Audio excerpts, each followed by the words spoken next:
Você abrir a sua Bíblia no livro de Mateus, capítulo 9, nós vamos nos perguntar, é uma pergunta e uma afirmação, o que Jesus está fazendo no mundo? Serve de pergunta, né?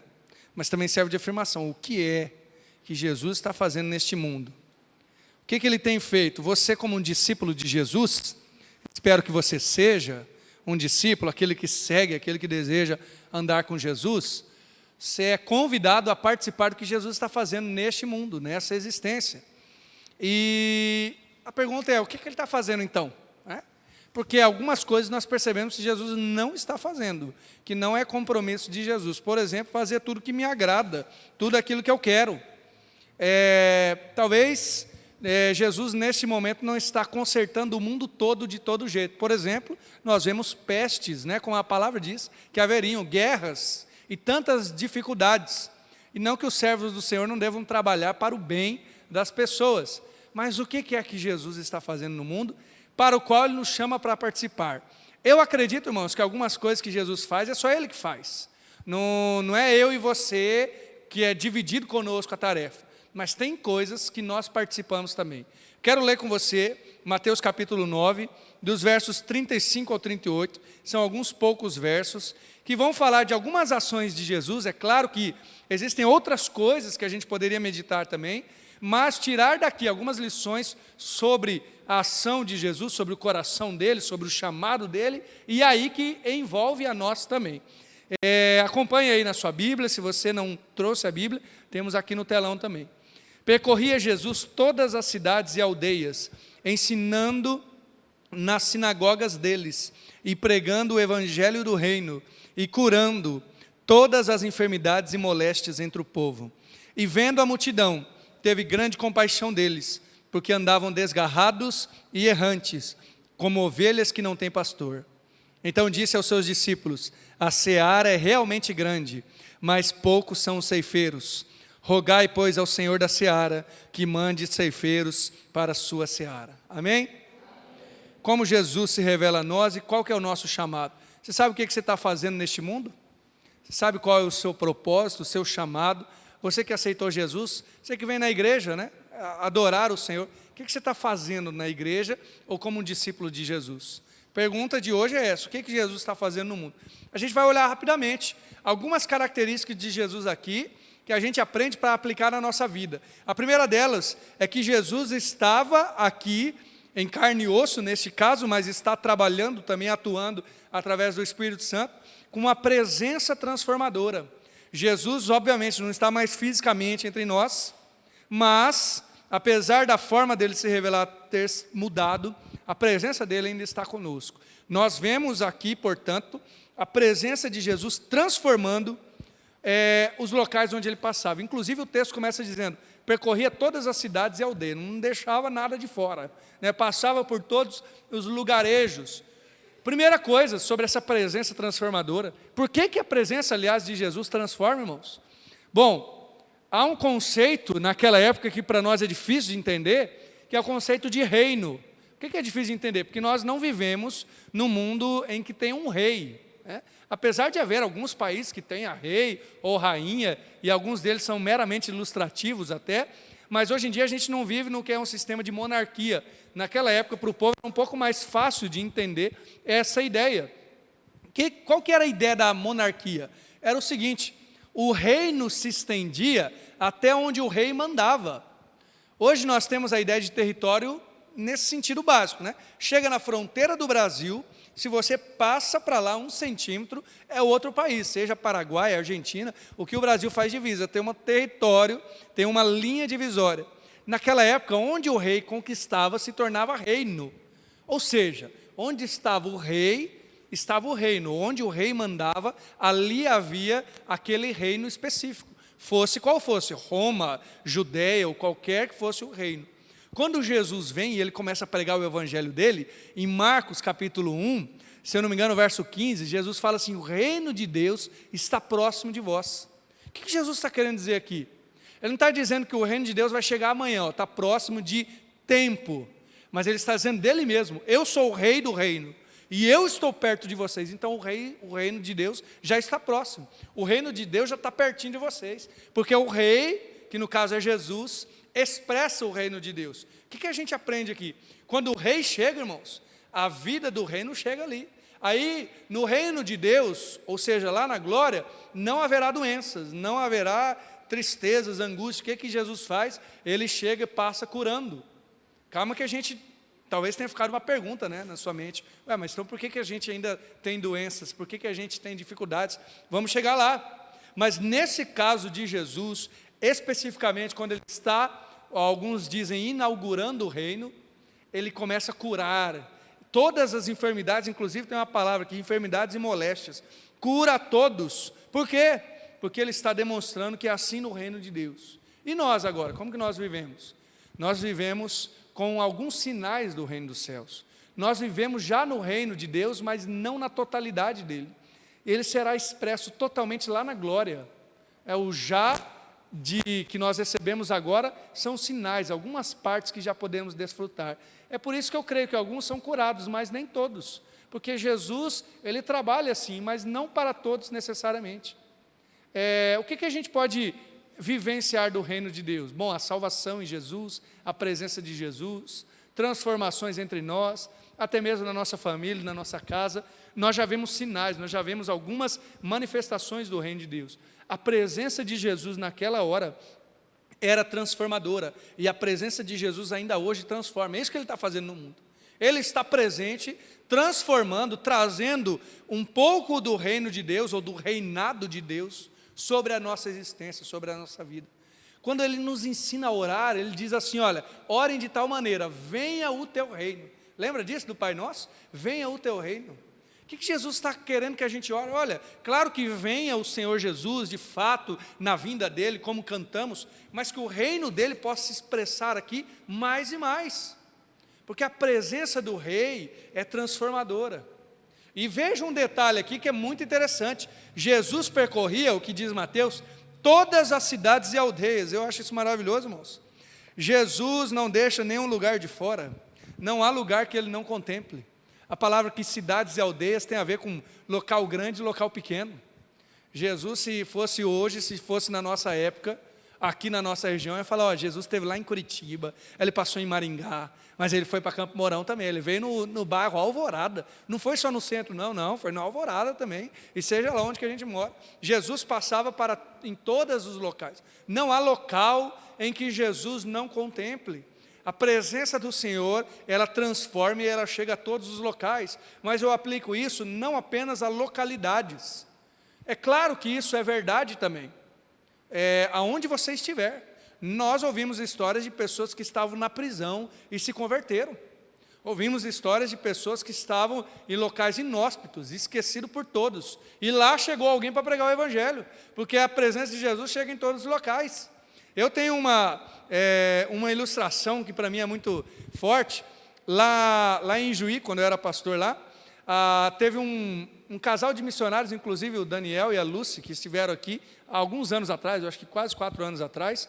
Eles eram missionários lá e a gente ajudava eles, só que eles eram especificamente missionários num bairro bastante carente, né, que era o local de trabalho deles. E eles fizeram lá, até foi no período de carnaval, uma festa com crianças e tal, e encontraram um local num pasto, assim, eles já moravam no final da cidade e foram mais para fora da cidade ainda, num local que ia virando estrada de terra, e aí de um lado tinha casas assim, bem caindo, mal construídas, do outro lado já era pasto. Aí eles fizeram no final daquela rua uma brincadeira com as crianças, porque muitas delas moravam ali, era um local muito bom, para que elas se reunissem ali. Eu fui com eles, participar do que eles estavam fazendo ali. E depois que a gente passou, a gente tinha que pular um córregozinho para passar no local. Uma das últimas das casas que já estava meio longe, assim, numa fileira, era uma igrejinha bem pequena, aliás, que estava fechada, não dava nem para ver que era uma igreja direito. E tinha alguém tocando, dava para ver que era uma guitarra desafinada, mais ou menos como a minha ali, mas estava tocando, e estava cantando aquela canção que fala, poderoso Deus, ao que está assentado no trono, seja a honra, o domínio, a glória, o poder. Não sei se você lembra dessa canção, seja a honra, enfim. Quando eu passei para aquele outro local e ouvi, não dava para ver quem estava lá, não sei quem estava cantando, era uma igrejinha, alguém estava ensaiando sozinho ali. Mas me veio na mente, olha, essa letra, ela é claro que é uma música de um compositor brasileiro, mas ela foi tirada do Apocalipse. Não sei se você sabe o texto, em Apocalipse 4, o apóstolo João vai ao céu, e ele vê gente de toda a tribo, povo e nação cantando ao que está assentado no trono, seja a glória, o domínio, a honra e o poder. E aí eu cheguei lá no final da cidade, no final da rua, saindo da última rua, tinha alguém lá cantando a mesma letra que vai ser cantada no céu. Irmãos, não há local que o Senhor não chegue, não há local que Deus não contemple, seja você num pasto, no final da cidade, ou onde você está. Mas eu também aplico que a presença transformadora de Jesus, ela não só chega a você, como ela chega a todos os cantos da sua vida. E aqui pode ser uma notícia boa ou não, porque às vezes a gente fica tentando esconder do Senhor partes da nossa vida. Senhor, o Senhor tem domínio nisso e nisso, mas nisso aqui o Senhor deixa quieto. Não. Jesus percorria todos os locais, eu creio que na nossa vida também, Ele percorre todos os locais do nosso ser. Qual área da sua vida Jesus não tem a liberdade de tocar? Porque Ele vai tocar, Ele vai mexer. É isso que a presença transformadora de Jesus faz. E uma outra coisa é que Ele tinha ações libertadoras. A palavra libertação assusta um pouco, mas Jesus fazia algo desse modo. Ele ensinava, pregava e curava. É isso que está dizendo aqui. A libertação aqui tem a ver especialmente com ouvir o Evangelho. Sabe o que Jesus fazia? Era mais ou menos assim, o rei chegou, então eu vou ensinar nas sinagogas. O que eram as sinagogas mesmo? Era o local de reunião dos judeus, onde eles iam estudar a palavra. Então não cabia ele chegar ali e fazer uma grande coisa, não, era um local de estudo, tal como uma escola bíblica para nós. Não vou chegar na sala da escola bíblica, pegar um microfone, talvez começar a pregar como eu estou pregando aqui. É uma palavra, um compartilhar. Jesus ensinava, mas Ele também pregava. Fora da sinagoga, Ele andava para os locais pregando. E para mostrar o reino de Deus ainda, Ele curava as pessoas. Jesus está agindo de um modo que as pessoas entendam que Ele é o rei, que Ele chegou. A ação de Jesus é libertadora. Quando você tem Jesus, Ele vai transformando a sua vida, vai libertando você. A primeira coisa que Ele te liberta é da condenação do inferno, do pecado, a condenação da morte eterna. Quando você recebe Jesus, você é livre dessa condenação. Mas Jesus vai te libertando também das amarras e das consequências do pecado. Jesus vai retirando aquilo que domina muitas vezes a sua vida para algo ruim. E olha, irmãos, eu creio que tem muito crente que vive segundo as amarras do pecado. Vive em consequências daquilo que fez e faz, daquilo que muitas vezes deseja, que está longe da presença do Senhor. Porque se não fosse assim, Gálatas 5 não diria para crentes, porque está dizendo para crente, andai em espírito e não na carne. Em Gálatas 5 fala que a carne milita contra o espírito, e ele está falando do que acontece no seu coração, mesmo que você já seja convertido. Nesta caminhada, Jesus vai nos libertando. A presença de Jesus é transformadora, irmãos. É isso que Ele está fazendo no mundo, Ele está transformando a gente. Ele está levantando um povo dEle, que o ama, que o deseja, que está sendo trabalhado e transformado por Ele. Bom, então estar com Jesus é isso, irmãos. Fazer parte do reino, do reino de Deus. Ser visto em todas as áreas do nosso ser. Não ter nada que Ele não queira trabalhar. E ser liberto da escravidão do pecado. Mas Jesus continua, o texto continua. Não apenas a presença dEle, não apenas estar ali, mas o verso 36 fala que Ele, vendo a multidão, teve grande compaixão deles, porque andavam desgarrados e errantes, como ovelhas que não têm pastor. Olha só, apesar de Jesus andar curando, pregando, ainda tinha gente que precisava dele. Às vezes quando a gente lê, parece que todo mundo que estava ao redor dele já estava entendendo tudo, e logo eles vão trair Jesus. Então não tinha entendido, a maioria não tinha entendido nada, não é verdade? Mas Jesus ainda está vendo aquele povo com aquela moléstia, como diz aqui, aquelas doenças, mas Jesus enxerga algo mais, irmãos. Não apenas a enfermidade do corpo, Jesus enxerga a enfermidade da alma. E a segunda coisa que é expressado aqui em Jesus, além da presença dele, é a grande compaixão, o grande coração dele. É dito aqui que Jesus viu a multidão, e aí nós começamos a ver o que importa de verdade. Na época de Jesus, no contexto ali, existia vários messias, não sei se você sabe disso, vários homens que se levantavam dizendo que eram Messias, que eram libertadores de Israel. Inclusive, alguns deles fizeram muitos seguidores. Teve um camarada lá que levou gente para o deserto. Falou, ó, vamos criar uma nação aqui, nossa mesmo, vamos nos revoltar. E aí muita gente seguiu, falsos messias. Mas o que esses falsos messias frisavam normalmente? Eles frisavam o poder, a instituição. Olha, aqui é o esquema, é o sistema que a gente vai montar para nos libertarmos de Roma. E nós vemos Jesus num foco diferente. Ao que Jesus estava olhando ali? Jesus não olhou aquelas pessoas e pensou assim, com esse povo aqui eu dou uma espada para cada um e a gente faz uma revolução. Não. Jesus não olhou para o povo doente, né? Então provavelmente um povo com dificuldade de guerra, e pensou assim, não acredito que é justo esse que está me seguindo. Não vou conseguir conquistar Jerusalém assim, não.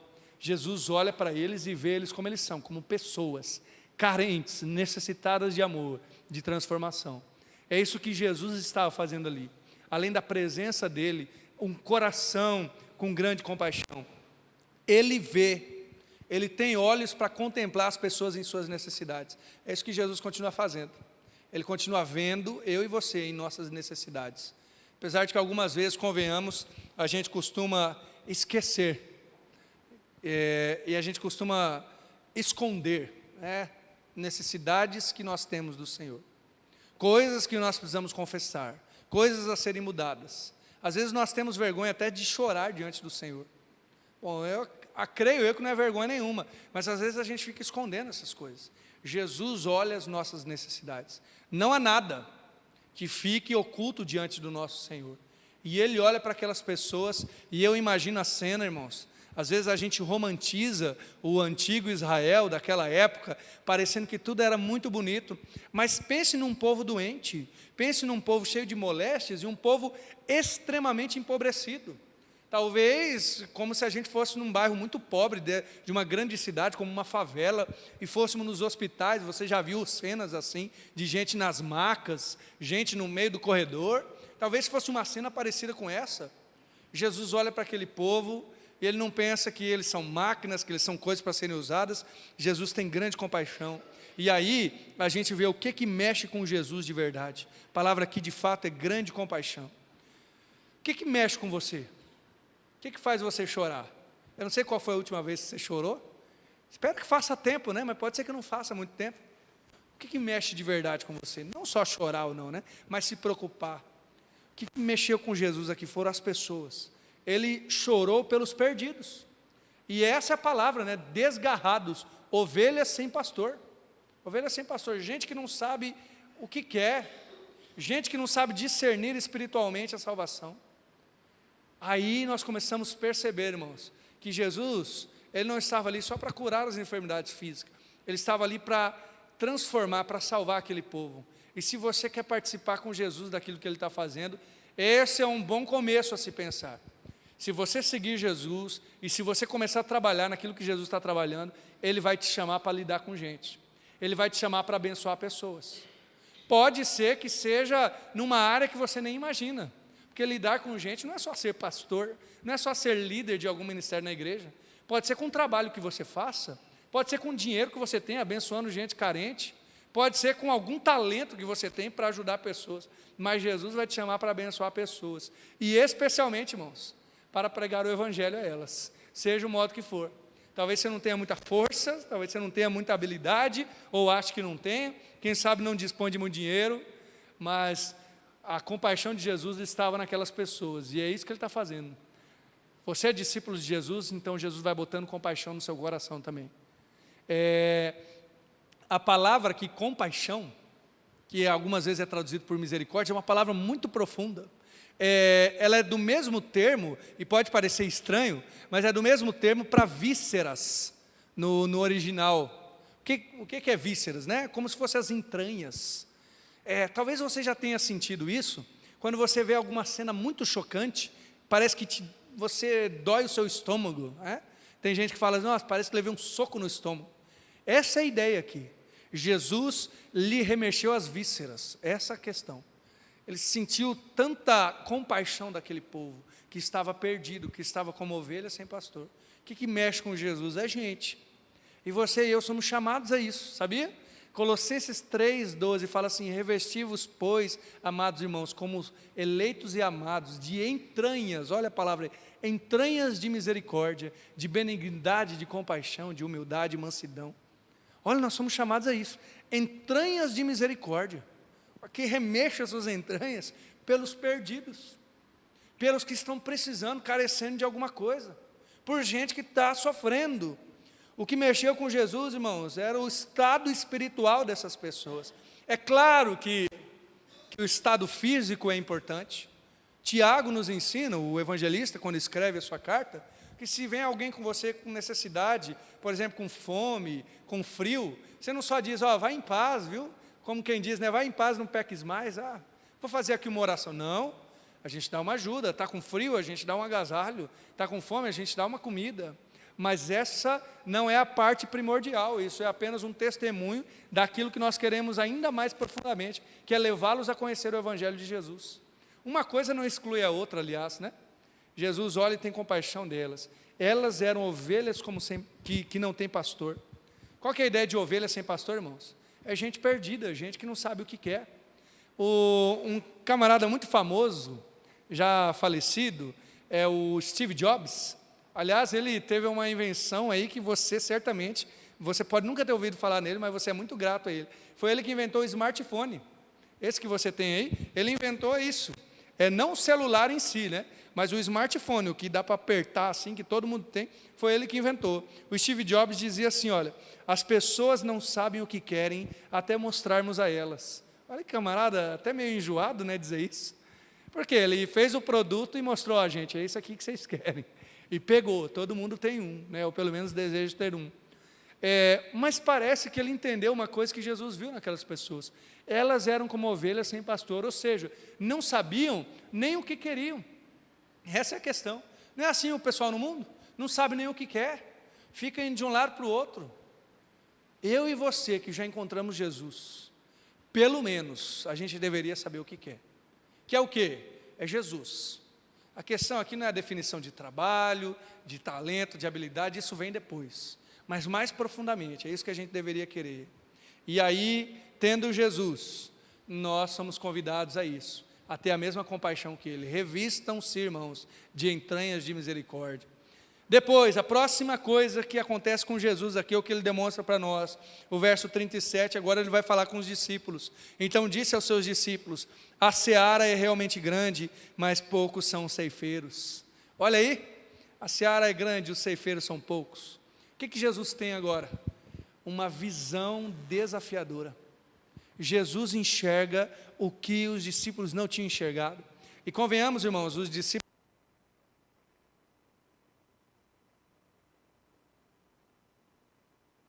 o som, vamos continuar daqui. Os discípulos nasceram naquela região. Eles certamente conheciam, se não aquelas pessoas, pelo menos o jeito daquelas pessoas, né? É tal como se você fosse daqui para uma outra cidade vizinha, talvez você não conheceria ninguém, mas é tudo gente muito parecida com a gente. Gente que não estranha, diferente de ir para a África, para a Ásia. Era gente comum.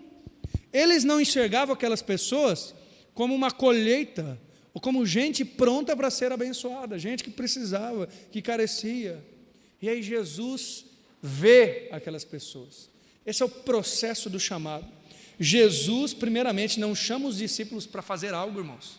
Olha o que aconteceu aqui. Ele olha para os discípulos, fala com eles, e ele mostra algo que eles não estavam enxergando. Olha, gente, a seara é grande. Você e eu, quando compartilhamos da obra de Jesus, Jesus, primeiramente, não vai fazer com que você saia por aí fazendo um monte de coisa.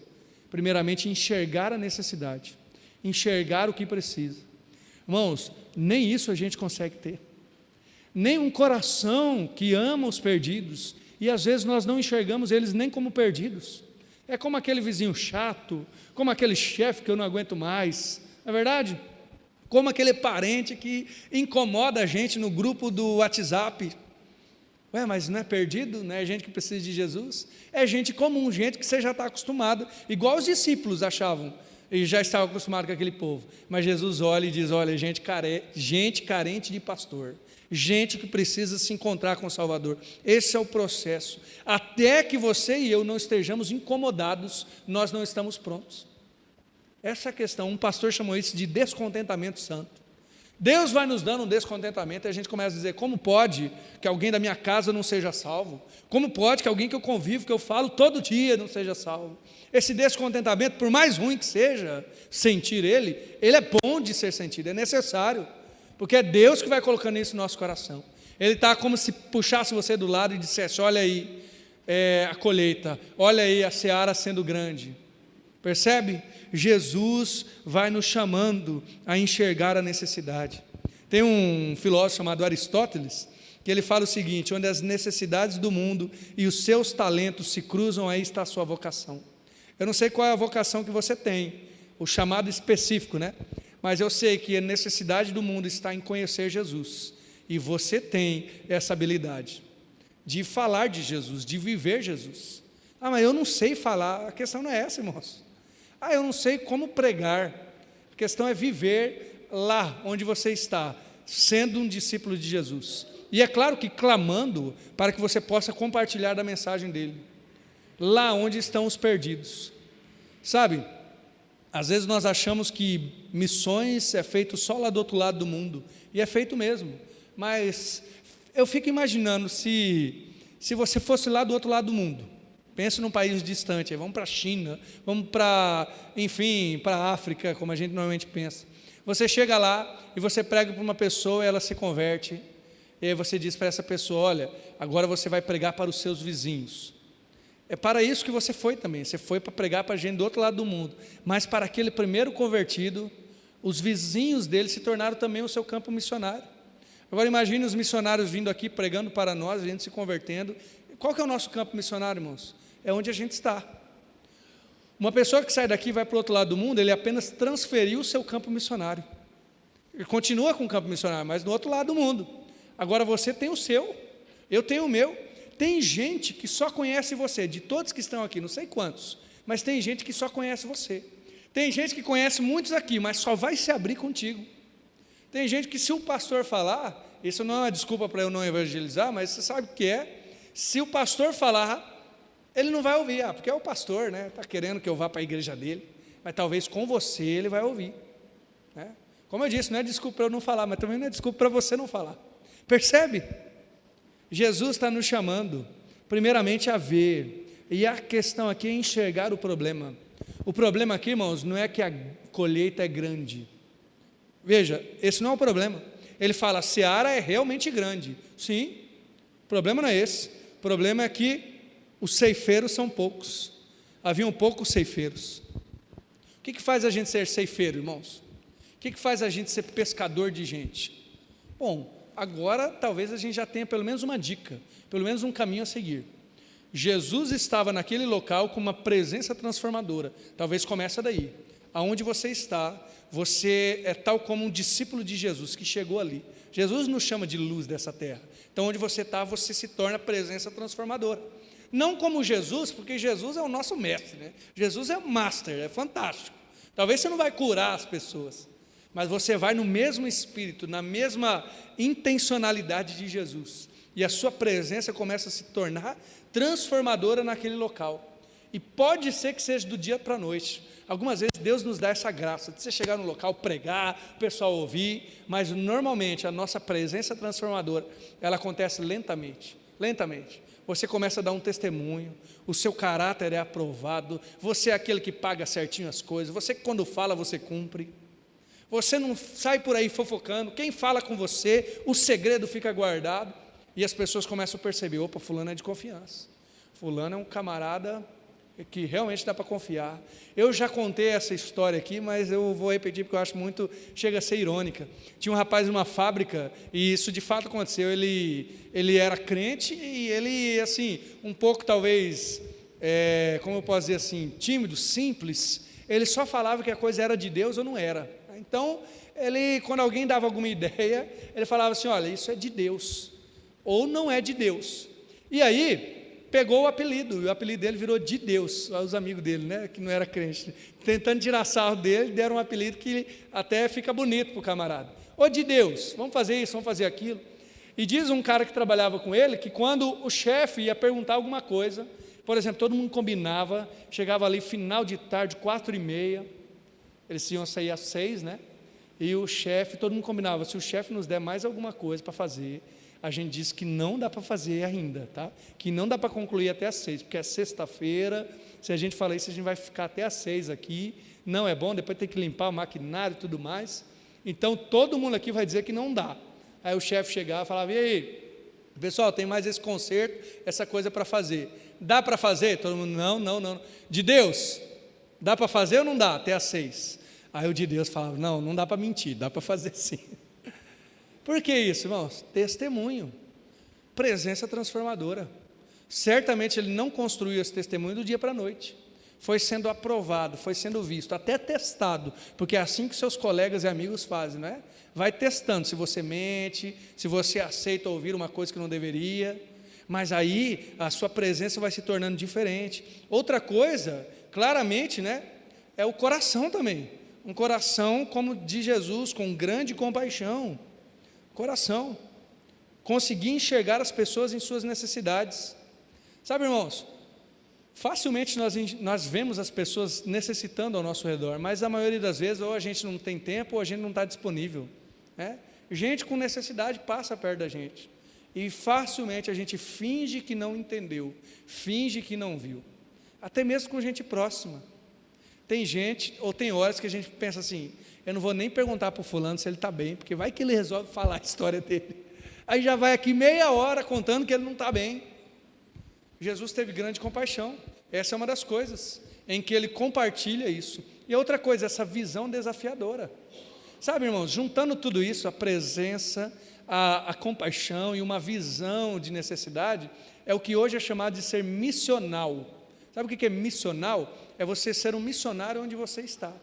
Você entender que o seu modo de viver é uma vida que vai transformando as pessoas ao seu redor.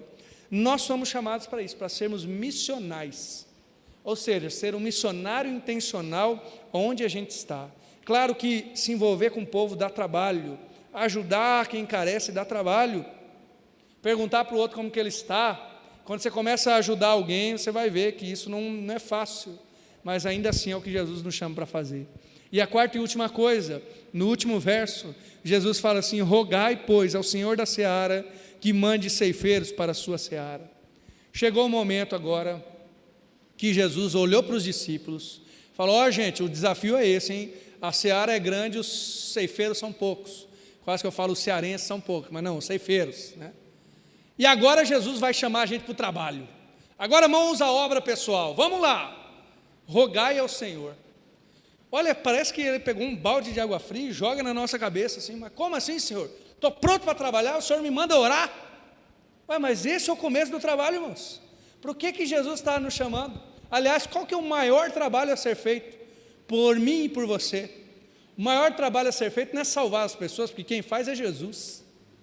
O maior trabalho a ser feito, você pode até ficar assustado, mas não é nem pregar o Evangelho. O maior trabalho a ser feito é interceder, é rogar ao Senhor da seara. E aí, quando a gente vê isso, a gente está vendo na Bíblia, mas a gente vê isso na história, todos os movimentos missionários começaram com grande clamor. O povo começou a clamar, o povo começou a orar, e aí Deus levanta gente missionária. Isso acontece de modo geral, com grupos, inclusive eu compartilhei aqui sobre aquela universidade, talvez você tenha visto essa notícia, universidade em Asbury, nos Estados Unidos, onde um monte de jovens ficou orando lá, estavam orando, não sei se ainda estão, mas passaram acho que mais de 2 semanas orando e clamando, e grandes moveres missionários do Senhor começaram assim. Mas também, irmãos, evangelistas, se você olha alguém que evangeliza, que prega o Evangelho, de fato, certamente é alguém de oração, certamente é alguém de oração. Tem uma história muito bonita e verídica mesmo, que um camarada chamado D.L. Moody, um evangelista muito famoso, ele era um homem de profunda oração. Alguns dizem que ele orava 8 horas por dia. Penso, Senhor, olha que graça do Senhor, né? E ele orava no mesmo lugar, ele colocava os joelhos no mesmo local do escritório dele, e ele orou tantas vezes ali, tantas vezes, bom, eu não sei quantas vezes, mas foram muitas vezes, que o local ficou marcado com os 2 joelhos dele. E aí, como ele foi um camarada muito famoso, no século XIX, 1800 alguma coisa, ele foi um líder de missões muito grande. A casa dele se tornou uma espécie de museu, onde os alunos de seminário, os irmãos poderiam ir visitar. Foram lá ver, e aí diz a história que foi lá um grupo de gente, não sei se era do seminário ou da igreja, mas um grupo de gente visitar a casa do D.L. Moody. E aí chegaram no quarto dele, onde ele orava, estava lá a marca, um joelho e o outro. Eles viram aquilo. Eu imagino, irmãos, que coisa fantástica, né? Ver o chão marcado com o joelho de um camarada que orou. Deve ter sido décadas orando ali, horas e horas, né? E aí eles continuaram, o grupo continuou andando, e tinha um que ficou para trás. E quando foram ver onde que ele estava lá, com um joelho em cada lugar, dizendo: Senhor, faz de novo, Senhor, faz de novo. Diz a história que esse camarada era o Billy Graham, orando, colocando os joelhos dele no mesmo local do D.L. Moody, dizendo: Senhor, faz de novo. Não tem evangelista, irmãos, que é levantado por Deus, que não começa orando. Aliás, esse é o maior trabalho, é orar. Até porque a sua batalha não é para que a pessoa ouça em primeiro lugar. A nossa maior batalha não é contra carne e sangue, mas sim contra principados e potestades, contra hostes espirituais da maldade nos lugares celestiais. A nossa maior batalha é a batalha espiritual. É para que os corações estejam quebrantados quando a gente pregar. Mas quem quebranta corações? Não é a sua palavra, não é a sua nobreza, não é o seu dinheiro, não é porque você tem bons argumentos. O que quebranta corações é o trabalho do Espírito Santo. Portanto, o que é a oração aqui? O que é o rogai? Oração é relacionamento com Deus, é dependência de Deus. E aí, por que a gente não ora, irmãos? Por que a gente não ora? Por quê? Eu falei do D.L. Moody, né, que tinha 8 horas de oração por dia, é isso que contam.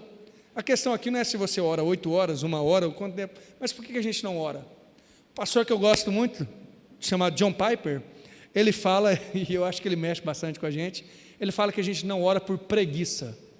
A gente fica dizendo que não oramos porque não temos tempo, porque eu tenho que fazer outras coisas, e muitas vezes a gente fica colocando outras coisas do trabalho do Senhor na frente da oração, né? Por que não ora? Não, mas eu não oro, mas veja bem, eu trabalho, eu faço isso na igreja. Não, irmãos, a verdade é que nós não oramos por preguiça, ou por comodismo. Sabe por quê? Porque orar é difícil, orar é desgastante. Em oração, muitas vezes, nós travamos uma batalha com a nossa mente, com o nosso coração, até mesmo contra o inimigo. Orar é difícil, por isso que nós não oramos, por isso que na nossa semana nós não dedicamos tempo em oração. E às vezes nós resolvemos trabalhar mais e mais, fazer mais e mais coisas, não porque somos trabalhadores, mas porque somos espiritualmente preguiçosos, porque orar dá trabalho, orar é difícil. Me lembrei de um outro testemunho aqui, um camarada chamado Jonathan Edwards, talvez já tenha ouvido falar dele. Ele foi um grande avivalista também, e conta-se a história na pregação em que houve o início do movimento de conversões, em que as pessoas se quebrantaram de um modo assim especial. Ele estava em oração antes da pregação, a ponto de suar, estava ajoelhado na frente, quase que no púlpito, suando frio, assim, ou suando muito, né? Porque ele estava batalhando, orando pelas pessoas que chegariam e ouviriam a mensagem dele. Claro que ali ele não sabia que aconteceria tudo o que aconteceu, de pessoas se convertendo a milhares, mas a batalha foi travada em oração. Nós não oramos, irmãos, por preguiça, não oramos também por cegueira espiritual, porque convenhamos, se nós entendêssemos que todos aqueles que nós convivemos, e tem gente que a gente ama demais, que não conhece Jesus, serão condenados eternamente, a gente oraria mais por eles. Nós não oramos por cegueira espiritual, porque nós não entendemos, nós não enxergamos, e às vezes até fingimos não ver a verdadeira realidade espiritual. E não oramos também por pecado, irmãos. Muitas vezes o nosso desejo de orar é minado, é retirado de nós, por causa de uma vida de pecado. Quanto mais a gente peca, menos vontade de orar nós temos. Talvez esteja aí um dos motivos porque a gente não ora muito. Oração é trabalho porque ela é batalha. Que você e eu não sejamos preguiçosos, que a gente não viva em pecado, não seja cego espiritualmente. Eu e você, no trabalho do Senhor, nós somos chamados a orar. O que Jesus está fazendo no mundo? Bom, Ele está fazendo muitas coisas, na sua presença, na sua compaixão, na sua visão, e Ele está nos chamando, e o chamado dele começa por orar. Depois Ele divide o trabalho, depois um vai fazer uma coisa, outro vai fazer outra, mas aqui não tem ninguém que fuja. se você não está orando, você não está se preparando para o trabalho que Deus vai fazer para você, com você. E o final aqui é orem, rogai, né? Pois ao Senhor da seara que mande ceifeiros para a sua seara. Perceba outra coisa aqui, irmãos. Jesus diz que Deus é o Senhor da seara. Não sou eu, não é você. Não é nós que controlamos o trabalho. É Deus que é Senhor da seara. E, irmãos, eu acho maravilhoso isso, quando a Bíblia, e Jesus faz isso pelo menos 2 vezes, compara Deus com alguma figura do campo, uma figura campesina. Por exemplo, lá em João 15:1, e só um filho mesmo para falar isso do pai, ele fala assim: o meu pai é o agricultor. Lembra disso? Eu sou a videira, vocês são os ramos, e o meu pai é o agricultor. Jesus comparou o pai dele com o dono de uma fazenda, é o agricultor. Ele fala que, em uma outra parábola, aliás, ele fala que Deus é o dono de uma vinha. Lembra que ele plantou uma vinha e saiu, depois mandou os empregados.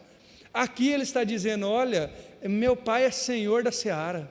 Olha que visão maravilhosa. Jesus está dando algumas colocações aqui de campo, vamos dizer assim. E a ideia de ser Senhor da seara é que é Ele quem contrata os trabalhadores. Se Deus é o Senhor da seara, é Ele que chama os trabalhadores. E sabe, irmãos, às vezes a gente fica querendo escolher tipo de trabalhador.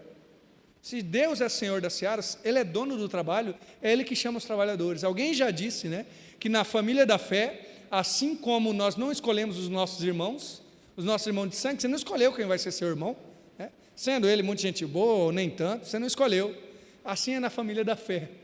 E a gente fica querendo escolher trabalhador. Às vezes a gente fica falando: Senhor, converte fulano, converte ciclano. Senhor, olha, imagina, talvez você já tenha pensado isso. Imagine, Senhor, se converter alguém talentosíssimo, gente talentosa para trabalhar nessa área da igreja. Senhor, imagina se converter, olha, uns 10 ricaços aí, olha como que a igreja ia fazer o trabalho do Senhor. É verdade? Senhor, e tem gente que acha que isso é o máximo. Senhor, imagina se converte um jogador de futebol. O jogador de futebol vindo na nossa igreja, imagina só, irmãos, nós já ia deixar reservado um banco para ele. Não, brincadeira. Mas às vezes a gente acha isso, olha, converter um famoso, aí a igreja vai ser chamada de... Olha, amém, irmãos, Deus converte famoso, desconhecido, rico, pobre, talentoso, sem muito talento, estudado, sem muito estudo, mas é o Senhor da seara que faz isso. A nossa parte é ser ceifeiro, é ser trabalhador. A nossa oração, portanto, é orar para que Deus mande ceifeiros. O que é ceifeiro? É tudo isso que a gente viu. É orar para gente que vive de modo missional. Então, a nossa oração não é para que Deus mande gente rica ou pobre, gente famosa ou desconhecida. Que Deus converta a gente e enche esse povo do Espírito Santo. É isso que muda, irmãos. É isso que faz a diferença. E é isso que faz com que a gente participe do que Jesus está fazendo no mundo. Sabe o quê? Gente cheia do Espírito Santo. Gente que aceita trabalhar na obra, conforme o Senhor nos chamou. Porque, convenhamos, seja alguém com muito talento, com muita capacidade, com muito dinheiro, com muito tudo, se não tem o Espírito Santo, vai mais atrapalhar do que ajudar. Porque a obra é do Senhor, portanto tem que estar alinhado ao Senhor. O que Jesus está fazendo no mundo então? Jesus está fazendo discípulo. Jesus está fazendo discípulos, Jesus está salvando gente, e Jesus está chamando você e eu para participar disso. Na grande comissão, o final de Mateus, no mesmo livro que a gente leu, quando ele está encerrando e falando para os discípulos, né, com os que ficaram ali com ele, ele fala: ide a todo mundo e fazei discípulos de todas as nações. É isso que Jesus está fazendo, gente que ama Jesus. Jesus está reproduzindo isso, e Ele chamou você e eu para sermos discípulos dEle, para olharmos para as pessoas e amá-las como elas são. É claro que desejar que mudem, sim, mas eles pregaram o Evangelho. Deus está nos chamando para a oração. Deus está nos chamando para clamar a Ele de um modo tão profundo, a ponto de desejar participar daquilo que Ele está fazendo. Eu creio que Deus, irmãos, Ele irá salvar aqueles que Ele desejar, mas a gente ora para a gente participar disso, para que a gente seja participante disso. Enfim, e eu termino com o seguinte desafio, ou a seguinte reflexão. Eu não sei qual local que você vai estar amanhã, ou até mesmo quando terminarmos o culto, você vai sair, provavelmente você vai para a sua casa depois do culto, mas eu não sei qual que é o ambiente que você vai encontrar. Pode ser um ambiente amoroso, fantástico, feliz, pode ser que não seja muito feliz. Pode ser que amanhã, no seu dia de trabalho, já entendeu, eu não sei qual é o ambiente onde você está, mas às vezes a gente fica achando que nós iremos lá e nós vamos ter que fazer tudo, como se a gente pegasse um terreno baldio e começássemos a, primeiramente, retirar o mato, depois as pedras, para depois plantar. Tem um pastor, que eu também gosto muito, chamado Eugene Peterson.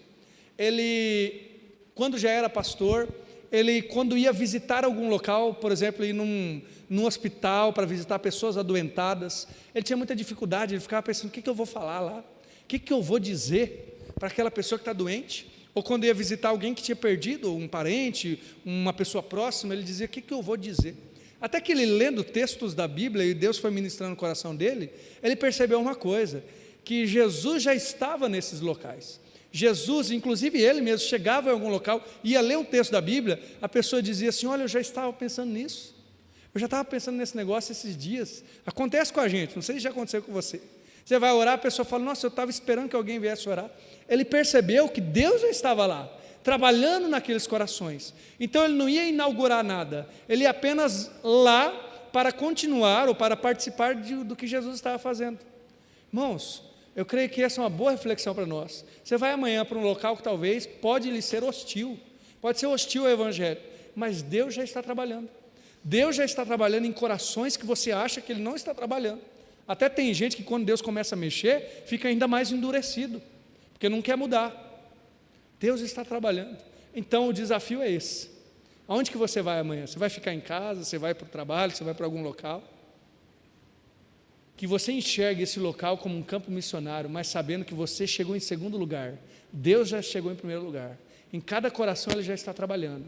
Que você apenas participe, seja com a tua palavra, seja com o teu caráter, seja com a tua vida de oração, que você seja apenas um participante do que Deus está fazendo. E eu quero orar com você. A oração hoje é um pouco diferente. Eu vou te enviar para o campo missionário. Para onde que é, eu não sei, tá? Para a sua casa, para o seu trabalho, como eu disse. Você vai sair daqui como um missionário, com essa visão desafiadora que Jesus teve também. Enxergar esse pessoal que convive contigo como colheita do Senhor, como gente a ser abençoada pela sua vida. E aí que você possa ser usado por Deus, do modo que Ele desejar. Eu quero te desafiar a orar e colocar nomes de pessoas. Senhor, eu vou encontrar o fulano essa semana, o ciclano, e que você possa servir de missionário para esse povo. Que Deus lhe abra uma porta, como dizia Paulo, me foi aberta uma porta para pregar o Evangelho. Que Deus abra a porta para que você seja um missionário onde você estiver. Vamos orar? Deus de amor, obrigado, Pai, porque o Senhor Jesus estava, mas continua fazendo a tua obra redentora neste mundo. Obrigado pela presença dEle que transformou aquelas pessoas ali, pelo seu olhar de compaixão, Deus, pelo coração dEle que tinha entranhas de misericórdia, que agora é compartilhado conosco.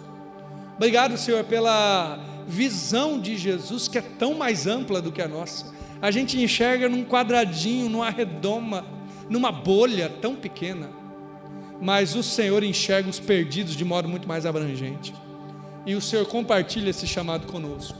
Portanto, queremos começar, Deus, essa percepção do modo que devemos, orando, rogando, Senhor, manda mais ceifeiros, Pai, manda mais trabalhadores, manda mais gente cheia do Espírito Santo, para pregar, para falar do Teu Evangelho, mas, Senhor, que nós sejamos esses ceifeiros também, em primeiro lugar, Pai, e nos ajude, Deus, em nome de Jesus, a enxergar o local em que estamos, que não é do outro lado do mundo, é aqui mesmo, enxergar como campo missionário, os corações de pessoas que convivem conosco, como campo missionário, gente a ser amada, a ser pregado o Evangelho, a gente que convive conosco, mas está carente do Senhor.